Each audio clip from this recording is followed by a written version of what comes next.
La drague directe, pure et dure, pas de censure. Bienvenue dans le Coach Drague Podcast.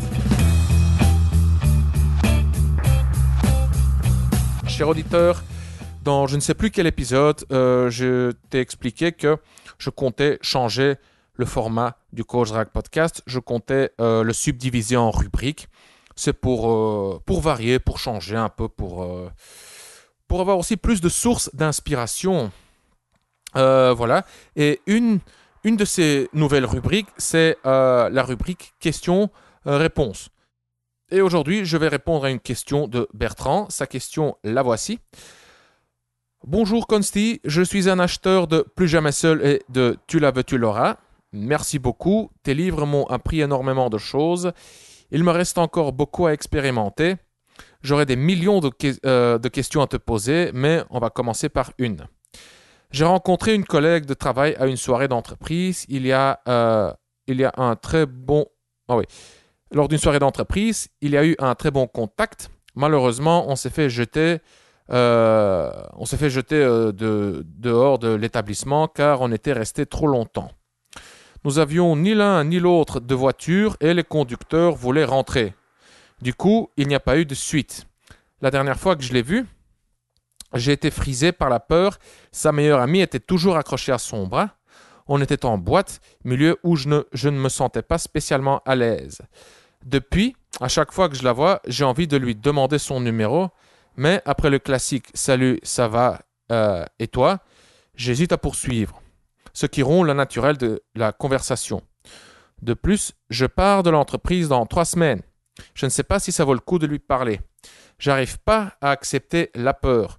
Je me sentais si confiant que j'aurais pu lui demander 100 fois son numéro, mais ça date d'il y a quelques mois. J'aurais dû réagir avant. J'espère avoir été clair, je me sens un peu confus.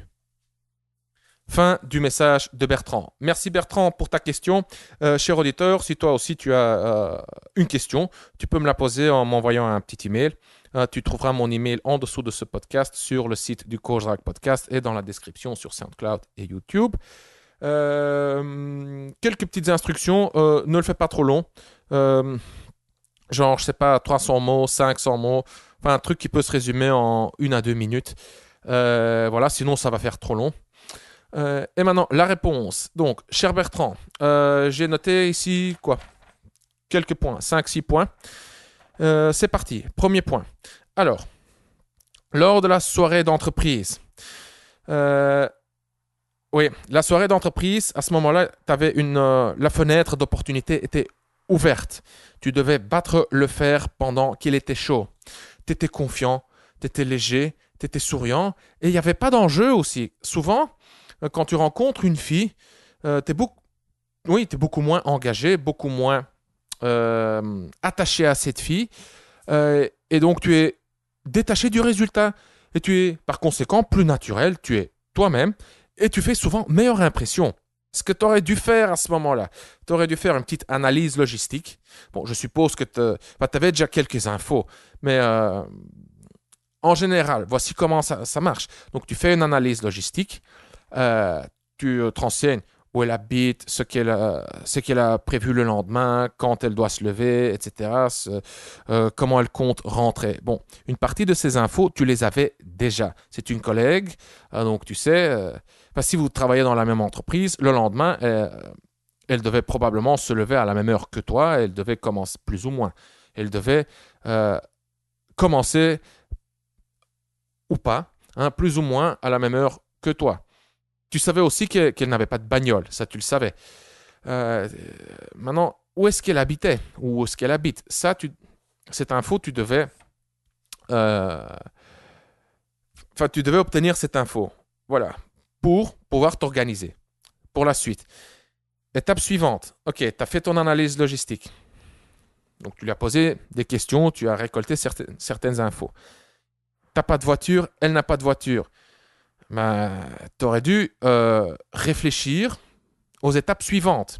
Elle n'a pas de voiture, tu n'as pas de voiture, tu appelles un taxi et tu lui proposes de la ramener. Tu dis, écoute, ouais, on s'amuse tellement, c'est dommage, ils vont fermer ici, les autres ont envie de rentrer. Sinon, nous, on peut continuer, on peut aller prendre encore un verre. Je connais un endroit super sympa, j'aimerais te faire goûter un cocktail dans un bar, bla bla bla. Tu lui vends un peu le truc. Et tu la rassures aussi. Tu dis, je t'appelle un taxi, je fais en sorte que tu sois à la maison à telle heure. Donc, tu t'occupes des étapes suivantes. Tu organises le tout. Tu guides l'interaction.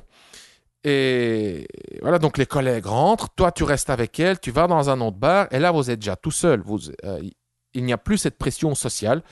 Donc, il n'y a plus la pression du regard des autres, le regard des collègues. Et là, maintenant, dans ce bar, c'est un endroit déjà plus propice à l'intimité. Et là, tu profites du momentum, de la traction, enfin oui, l'attraction, hein, l'attirance, mais aussi espace traction, le momentum. Pour donc, tu continues à escalader. Deuxième point, et c'est maintenant que ça part en couille. La deuxième fois que tu l'as vu, tu dis que t'as frisé, t'as eu peur. Elle l'a vu, elle l'a ressenti, c'était en boîte. Hein, oui, sa meilleure amie était toujours accrochée à son bras. Fin de la citation. Donc, elle a vu que tu avais peur. Elle était là avec son amie, en boîte. Elle a ressenti ta peur. Là, tu as perdu des points. Lors de la soirée d'entreprise, elle était, on peut dire qu'elle se disait, ouais, Bertrand, ouais, il est cool, il est sympa, pourquoi pas? Et lors de cette soirée en boîte, quand tu as frisé, elle est passée de, ouais, pourquoi pas, à, ouais, non, quand même pas. Troisième point, tu la croises régulièrement. Tu ne mentionnes pas où, mais je suppose que c'est au boulot. Et tu la croises régulièrement, mais la conversation ne décolle pas. Salut, ça va? Et toi? Ah ouais, ça va, merci. Et puis, plus rien. Là aussi, tu perds des points. Quatrième point, chaque fois que tu la croises, c'est une opportunité d'interagir avec elle et d'approfondir le contact, de créer une complicité, d'approfondir la relation entre guillemets. Quand je dis relation, c'est dans le sens large du terme. Hein. Et donc, chaque fois, tu rates une opportunité. Et alors, tu te demandes comment prendre son numéro. Laisse-moi te poser une question, Bertrand. Pourquoi demander son numéro quand tu la croises régulièrement? Je vais te le dire. Car tu souhaites interagir, tu souhaites proposer le rencard par texto. Au lieu de saisir l'opportunité, hein, d'approfondir la relation en face, tu préfères le faire via ton téléphone car tu te sens plus sûr, plus en sécurité. Ce comportement évasif est motivé par ton angoisse. Tu as peur de te faire rejeter, tu es nerveux, tu commences à... oui, il y a comment dire? Oui, tu commences à t'attacher d'une façon ou d'une autre à cette fille. Et là aussi, avec cette démarche évasive, hein, tu risques de perdre des points.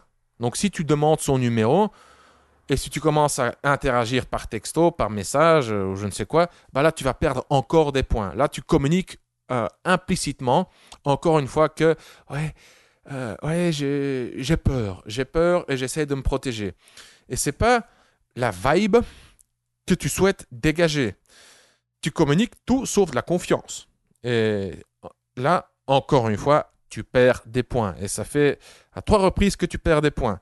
La deuxième fois en boîte, quand tu as frisé pour la première fois. Ensuite, à chaque fois que tu rates les opportunités, quand tu la croises. Et là, maintenant, si tu décides de prendre son numéro, bah oui, là aussi, tu vas perdre des points. OK. Le 5e point. Tu pars de l'entreprise dans 3 semaines et tu te demandes s'il faut aller lui parler. Bien sûr qu'il faut aller lui parler. Pourquoi est-ce que tu te poses cette question? Pourquoi est-ce que tu te demandes, puisque je pars dans 3 semaines, est-ce que ça vaut la peine d'aller lui parler? Car tu cherches quelque part une raison, une excuse pour rationaliser, pour justifier ton comportement évasif. Donc, cher auditeur et Bertrand, écoute attentivement car ici, je vais t'expliquer un phénomène psychologique. C'est le phénomène de l'attribution externe. Donc, l'attribution externe, c'est quoi? C'est attribuer des causes externes aux événements, aux trucs qui se passent dans ta vie. Comment t'expliquer? Enfin, tu as déjà vu des mecs réagir de la façon suivante. Ils voient une gonzesse et bam, il te balance une excuse pourquoi elle ne l'aborde pas. Oh, elle n'est pas assez belle. Oh, c'est pas le bon moment. Oh, y a trop de monde autour. Mais chaque fois, tiens, la cause est externe. Elle n'est pas assez belle. Voilà, c'est la fille, c'est pas moi. Il y a trop de monde autour. Ouais, non, c'est pas le bon moment. Il y a trop de monde autour, c'est pas moi, c'est le monde. Et ici, c'est le même truc. Je pars dans 3 semaines. Ouais, donc ça va pas. La situation fait que c'est impossible. C'est plus rassurant de réagir comme ça, de penser comme ça, que de se dire, eh ben, je porte toute la responsabilité. La suite des événements ne dépend que de moi. Ça, c'est déjà plus difficile à assumer, car si la suite des événements dépend de toi et si ça foire, eh ben alors c'est ta responsabilité que ça a foiré. Donc c'est une arme à double tranchant. D'une part, ça te donne le contrôle, le pouvoir. D'autre part, si ça foire, eh ben, ça fait plus mal à l'ego. Donc, je me suis mal exprimé, mais j'espère que tu comprends ce que je veux dire, cher auditeur. Car la réponse à cette question, est-ce que je devrais lui parler? Tu la connais. Oui, tu devrais aller lui parler. Sinon, tu n'aurais pas envie de lui demander son numéro. Cette fille te plaît, tu as envie d'approfondir la relation, tu as envie d'apprendre à la connaître, d'aller boire un verre, de lui dérouler des pelles, de coucher avec elle, etc. Donc oui, vas-y, va lui parler. Et le point final, c'est que, écoute, Bertrand, le point final, c'est que l'angoisse, c'est pour ça que je t'encourage d'aller lui parler. Ah, désolé, cher auditeur, je vais couper 2 secondes. Me revoici, cher auditeur. Donc, j'ai posé quelques minutes car il y a ma femme et mon fils qui viennent de rentrer.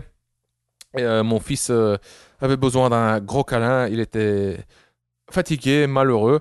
Il était en train de pleurer. Mais bon, t'es là pour m'écouter moi et pas pour écouter mon fils qui est en train de pleurer. J'en étais où? Oui, le point final. Et ça, c'est le point le plus important. L'angoisse se vainc en agissant malgré l'angoisse. Bertrand, tu y vas. Tu vas parler à cette fille. Je sais, tu as peur, mais tu y vas malgré cette peur. Ok? Tu y vas tout en ayant peur. Tu assumes. Tu mords sur ta chic, comme on dit chez nous en Belgique. Et puis voilà, tu verras, quoi. Tu te lances dans le vide. Beaucoup de gens, et c'est un biais cognitif, c'est un piège. C'est le cerveau qui essaie de nous piéger, de nous rassurer, de diminuer l'angoisse. Beaucoup de gens essaient d'abord de vaincre la peur en lisant, en réfléchissant, en essayant plein d'astuces mentales. Donc, ils essayent d'abord de vaincre la peur pour ensuite passer à l'action. Ils se disent, je vais le faire quand je serai prêt. Mais ça ne marche pas comme ça. L'angoisse se vainc en agissant. L'angoisse se vainc via l'action et non pas par la réflexion. Donc, pour te sentir à l'aise avec les femmes en général, tu dois interagir avec les femmes, avec beaucoup de femmes, régulièrement, encore et encore. Ce n'est rien d'autre que du conditionnement. Donc voilà, pour vaincre cette angoisse, tu dois agir, tu dois aborder, tu dois chercher les situations angoissantes et c'est comme ça que tu vas vaincre l'angoisse. Et donc, Bertrand, tu me disais que tu t'es procuré Plus jamais seul et tu l'auras. Eh bien justement, Plus jamais seul contient une série d'exercices pour t'apprendre à identifier tes angoisses et pour t'aider à les surmonter. Tu trouveras des exercices dans Plus jamais seul. Je pense que c'est l'exercice 3, 6, je ne me rappelle plus. Mais en tout cas, le livre contient plusieurs exercices pour t'aider à vaincre tes angoisses. Je t'invite tout simplement à faire ces exercices. Voilà, tu pourras les appliquer, non pas que dans le contexte de la drague, mais dans plein d'autres contextes. Voilà. Pour finir, cher auditeur, si tu es intéressé par le guide de drague Plus jamais seul, je t'invite à jeter un coup d'œil à la page de présentation.